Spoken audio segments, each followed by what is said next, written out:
Hi friends नमस्कार मु संतोषी नायक आपण एसकेडे चैनल को बहुत बहुत स्वागत। चलतु मुझे आज बनैबी बिरी चकुली केमती बना हुए चलतु मुझे जनाऊँगी। मुझे बिरी किनुआ चकुली करती हुए तार प्रोसेस मुझे जनाऊँगी। चलतु वीडियो स्टार्ट करवा।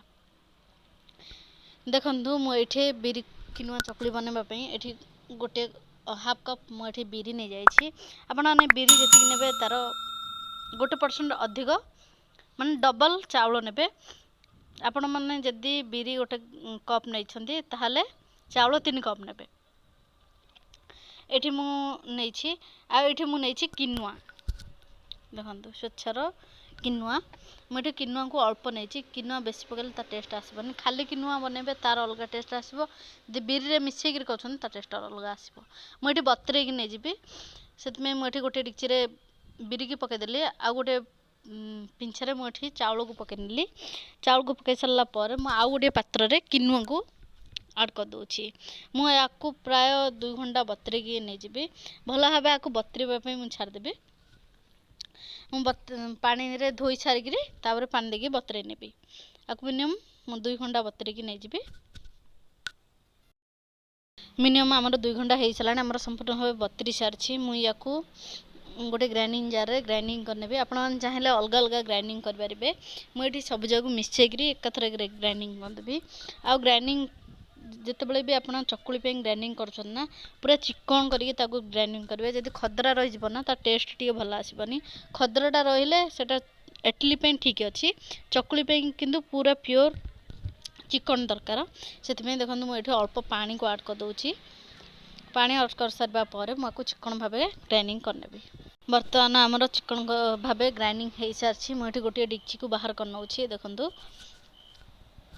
डिक्ची की बाहर कर सारा पर आउ जहाँ बाकी आमर जो ग्राइंडिंग जार आमर लगिक रही ना से पांडा को मुझे पिंछुड़ी के आधे ऐड कर दूची। बेसी आम मोटा करवानी कि बेसी पानिया करवानी। सुध को मीडियम ये रखा जी चकुलटा आमर कले साइज हम से अनुसार। मुझे देखो स्वाद अनुसार लुण पकईनेबी। मुझे पिठा करने पूर्वर ही लुण पकई दूची। कहीं लुण जदि आगु पकईदेवे ना तार टेस्टा भल आसो। सांगे सांगे पकई जदि करेंगे ना तार टेस्ट टी अलग आसो। लुण मिसई सारा पर ये मुझे गोटे पावरफुल ब्लेंडर मेसीन साहाय्य मुझे फेंटी नहीं जाऊँगी। आप चाहिए डंकी आपको फेंटी पारे। मुझे भल भाव फेंटी सारा पर देखो आमर सोदटा केते पतला अच्छी। देखो एति ही पतला रखिए। चाहिए जब अल्प पानी भी ऐड करें आउ बेसी पानिया करेंगे। आदि बेसी पानिया कर दौरान ना आमर चकुली पिठाटा टावर ही बाहर। चलो आर प्रोसेस केमती हुए मुझे देखई दूची। देखो से मुझे गैस ऑन करके टावा को गरम हवा छाड़ देती। आम टावा अलरेडी गरम हो सारा। मुझे राइस ब्राउन ऑयल को लगे दूची। आप चाहिए ये बैगण डेंठी साहाय्य लगे पारे। बर्तमान प्रस्तुत कर रखि सोद को मुझे पकईक ऐड करना भी। देखो मुझे गोटे डंकी को ही पकाऊँ। आप चाहिए अधिक 2 डंकी पकईकी करेंगे। ये पतला कले चकुली पिठाटार टेस्ट भल आसे। मोटा कले से टेस्ट आसेनि। मुझे पतला भाव करना। ये चकुली की तार आकार दे सारा पर मुझे ऑयल किसी पकई नौ ताकि टेस्टा टी अधिक आसो। ये मुझे घोड़े सारा पर देखो आमर संपूर्ण भाव चकुली पिठा रेडी हो सारी। आम बर्तमान आपको गोटे प्लेट को बाहर करना। एमती करिक देखो चकुली पिठा केते सुंदर भाव आम चकुली हो सारी। आ बहुत स्मूथ भी एमती भाव करिक आम आउ जहाँ चकुली आम सोद अच्छी ताको आम चकुली करना।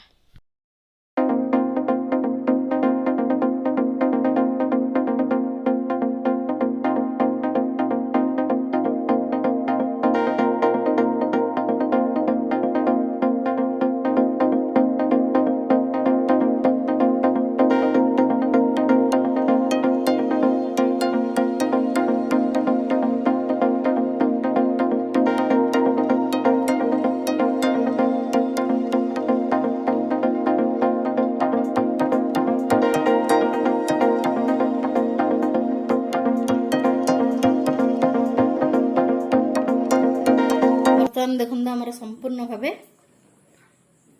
गरम गरम चकुली रेडी हो सारी। देखो केते स्मूथ भी अच्छी। आ संगे आपण मैंने टमाटो चटनी आ सहित आपण मैंने खाई पारिबे। टमाटो चटनी जदि रेसिपी देखा चाहते ताहले मो एटी आई बटन रे तले डिस्क्रिप्शन बॉक्स रे मो तार लिंक दे देबे आपण जाई चेक करि परिबे। देखो हमर संपूर्ण भावे रेडी हो सारी गरम चकुली के ता सहित टमाटो चटनी। वीडियोटी जदि भल लगी ताहले लाइक करिवे, शेयर करिवे, कमेंट मध्य करिवे।